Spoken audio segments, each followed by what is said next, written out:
Eleições em Portugal vão influenciar a política e a economia de Angola. A exceção da extrema-direita e instabilidade, Portugal lido nos principais jornais. Porque Portugal terá um dos parlamentos mais competitivos de todos os tempos. Apesar de... Segundei. Já voltamos para esse tema. Bebida para detectar feiticeiros mata pelo menos uma pessoa em Angola. Sim, a feitiçaria em Angola é um facto e existe em todas as camadas. Pobres, médias e ricas. Só que desta vez uma família, quer dizer, uma senhora, foi obrigada a tomar um líquido para provar se de facto era ela ou não ela a autora do falecimento de algumas pessoas. E a senhora acabou por morrer depois de beber esse líquido perigoso. Angola pede mais atenção aos jovens para desenvolver o capital humano. Esta notícia cheira-me muito à hipocrisia. E vais perceber se ficares aqui até o final do vídeo. Mas digo já antes que está a decorrer em Angola o Conselho de Ministros da SADC e o Ministro das Relações Exteriores de Angola, Tete António, disse que disse aos ministros da SADC que precisamos dar mais atenção à formação dos jovens angolanos. Vais perceber porque essa notícia cheira muito a hipocrisia se ficares aqui até o final do vídeo. Antes que te esqueças, meu irmão, se faz favor, faz um like neste vídeo, se inscreva no canal, ativa o sininho das notificações para não perder os próximos vídeos. Faz like, é? Também não te esqueças de ler os meus livros disponíveis na Amazon, esses aqui, link na descrição para quem está fora de Angola. Para quem está em Angola, manda mensagem para o meu Instagram, este aqui, que eu envio o livro para ti onde quer que tu estejas. E se você já comprou um dos meus livros na Amazon, por favor, verifique se deixaste lá um comentário, uma classificação, uma estrelazinha, se faz favor. E para você que já tem um dos meus livros, faça uma foto, manda para mim nas minhas redes sociais, que eu teria muito gosto em poder partilhar. Comecemos pelos impactos das eleições em Portugal e Angola. Vale dizer que há uma notícia muito forte, né? Portanto, há ascensão em Portugal da extrema-direita, apesar de não ser extrema-direita, segundo Chega. Vale dizer que o Partido Socialista, o PS, perdeu, a Aliança Democrática, que o Partido do Centro-Direita ganhou, e há mais um acréscimo do Partido da Direita, que é o Chega. Vale dizer que o Parlamento Português estará muito misturado, portanto haverá muita rigidez, e há a possibilidade de existir muita inviabilidade de várias propostas da AD, do PS e do Chega, se uma das partes não quiser cooperar com a outra. E como é que a composição do Parlamento Português vai afetar Angola? Vai afetar porque todas as propostas que foram levantadas no Parlamento Português, okay, principalmente aquelas que visarem a cooperação, mas primeiro vou dizer que o PSD ganhou as eleições em Portugal, tem relações estreitas com o MPLA, Partido do Governo de Angola. O PS, partido que perdeu as eleições, outrora governou Portugal, tem relações estreitas com o MPLA, Partido do Governo de Angola. O Chega, Partido da Direita, é o único partido que não tem relações estreitas com o MPLA, porque Chega não existia no tempo do presidente José Eduardo dos Santos, que tinha relações muito estreitas com o PSD. Chega surge agora e vale dizer que nas últimas eleições o Chega chegou mesmo a criticar o presidente João Lourenço depois de ganhar as eleições. E também chegou mesmo a criticar, fez um discurso nada abonatório com o falecimento do presidente José Eduardo dos Santos. Ponto. Mas, mesmo assim, as eleições em Portugal poderão impactar a política e a economia angolana em função de vários fatores. Primeiro, em relação aos investimentos Portugal-Angola. Uma vez que o Parlamento Português está uma mistura de três forças políticas, todas elas têm voz, toda a proposta de financiamento para Angola, que parece ser um custo para Portugal, para um dos partidos em Portugal, vai ser inviabilizada, não vai passar, ok?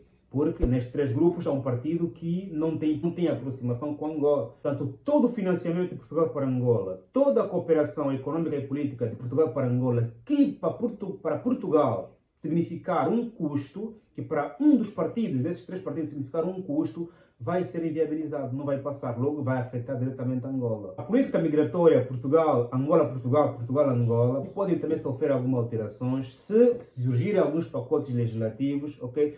Que um dos partidos não concordar. Portanto, a nível de cooperação, a nível de investimento, a nível de políticas migratórias, a nível de relações bilaterais entre dois países, poderá esfriar um bocadinho e poderá esfriar por completo se de facto o PSD decidir formar governo com o Chega. Então, esperemos nos próximos dias as próximas páginas deste livro. Em relação às declarações do Ministro das Relações Exteriores de Angola, que eu disse que me parece cheirar um pouco ou muita pura hipocrisia, o ministro aqui vem dizer que os jovens enfrentam inúmeros desafios, entre os quais o acesso restrito à educação, ao desenvolvimento de competências, a oportunidades de emprego e aos recursos. Nós temos imensos jovens formados, licenciados, mestres, doutores, a nível nacional e a nível do estrangeiro. Aliás, o Estado angolano gasta muito dinheiro com formação de angolanos no estrangeiro. Tanto que muitos angolanos, mestres, licenciados, bacharéis, doutores inclusive, terminam a formação e não voltam para o país. Alguns voltam para o país, depois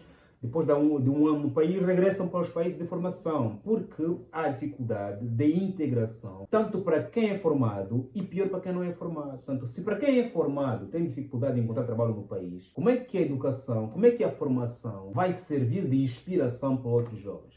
Se aquele jovem que tem apenas a quarta classe e tem 30 anos de idade, vê um jovem que tem 30 anos de idade e tem mestrado ou tem licenciatura, está a trabalhar como roboteiro, é cobrador ou é motorista de táxi, que motivação o jovem que não estudou ou o adolescente que não estudou vai querer ter para poder se formar? Portanto, nós temos jovens formados que não estão a ser aproveitados e estamos a falar que os jovens enfrentam inúmeros desafios. Ou seja, estamos a querer dizer que todos os jovens que estão desempregados em Angola não estão formados, entre os quais acesso restrito à educação, ao desenvolvimento de competências, há jovens muito competentes, formados, que até muitos deles desempenharam estágios profissionais na Rússia, em Cuba, na América, em Portugal, na França.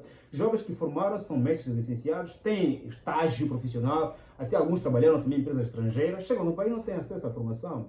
Logo, os angolanos que não tiveram a oportunidade, também estudar, atenção, é uma questão de oportunidades, ser licenciado, ser mestre, ganhar uma bolsa, estudar para fora, é uma questão de oportunidades. Viram essas oportunidades, não conseguem espaços no país. Portanto, não conseguem servir de motivação, de inspiração para aqueles que não estudaram. Okay? Logo, eu que não estudei, prefiro logo começar pelo empreendedorismo, prefiro logo fazer uma coisa do que estudar, porque eu estou a ver que os que estudaram não têm nada. Estão a sofrer comigo, muitos deles estão a regressar, ok?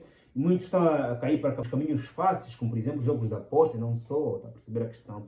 Portanto, nós temos jovens formados sim, muito bem formados, não os estamos a aproveitar, temos que assumir isso. Portanto, há aqui a nível da SADC um desperdiçar dos quadros que nós já temos, para que esses quadros não só sejam um país inseridos, potencializar nossas economias, servirem de motivação para outros jovens também poderem estudar e, concomitantemente, também informar e ensinar os demais jovens que não tiveram oportunidade de estudar no estrangeiro, de entrar para a universidade, e assim claramente criamos no país, ou na SADC, digamos, um conjunto de escolas profissionais e, nós sabemos, as grandes economias desenvolvem-se com técnicos profissionais, técnicos médios, e não com licenciados, ok? Portanto, nós temos a licenciatura como sendo uma formação de luxo, de status. Esquecemos o ensino profissional e técnico. Também há, sim, debilidades de acesso ao trabalho, também há pouco trabalho. E, concomitantemente, há aqueles que se formaram, não conseguem ser inseridos porque ou não têm padrinho, ou não têm contactos, ou estão a bater por portas erradas, ou não encontram vagas. Portanto, mais do que dizermos que precisamos formar cada vez mais jovens, precisamos primeiro, antes de tudo, aproveitar aqueles que já estão formados, aqueles que o Estado angolano já gastou imenso dinheiro com eles e que andam aí de abundar e andam a esquecer o que aprenderam. Acima de tudo, andam desgostosos, decepcionados com o país, com a política de formação e de aproveitamento de quadros que quase que não existe. Se tu não tiveres ninguém que te possa acolher no fim da formação. Eu voltarei aqui para falar sobre os impactos das eleições em Portugal e em Angola, quando tivermos os últimos resultados, quando tivermos as últimas declarações do PSD, do PS, do Chega, se haverá ou não haverá partidos que irão juntar forças, e assim claramente terei muito mais subsídio para poder dizer até que ponto essas eleições poderão influenciar ou não a economia da Angola, do Brasil, da lusofonia, atenção, da África no seu todo. Faz like, subscreva, até o próximo vídeo, família.